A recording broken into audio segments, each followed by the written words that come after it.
confusing health headlines lately. When should women start to get mammograms and how often? The Now's Anne McNamara talking with doctors about the newest set of recommendations.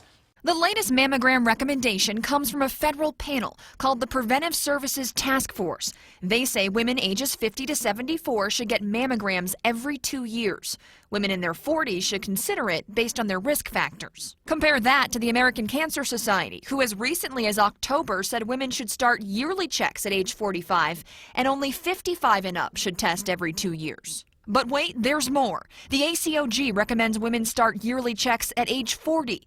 So which recommendation is right? We asked oncologist Dr. Dev Paul. That's a very good question, and it's hard to know what the right answer is. Everybody realizes that these studies are not 100%, and that there's problems with all these studies that are done. One of the big arguments for screening every 2 years is the stress surrounding false positives when a mass is biopsied but ends up benign.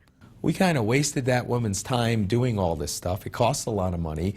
And for a lot of women, there's a lot of anxiety associated with that. Hey, that could be cancer.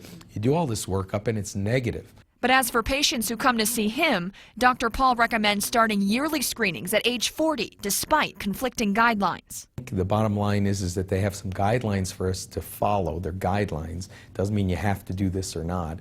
And sitting down with the physician, the patient together can decide what might be best for screening for certain women. As of now, most insurance companies are still paying for yearly exams, a good option for patients who'd rather be safe than sorry. For the Now, I'm Anne McNamara. Now, later this month, more than 30 groups will meet for a conference to try to reach a consensus about mammograms. They'll then decide when and how often women should be checked.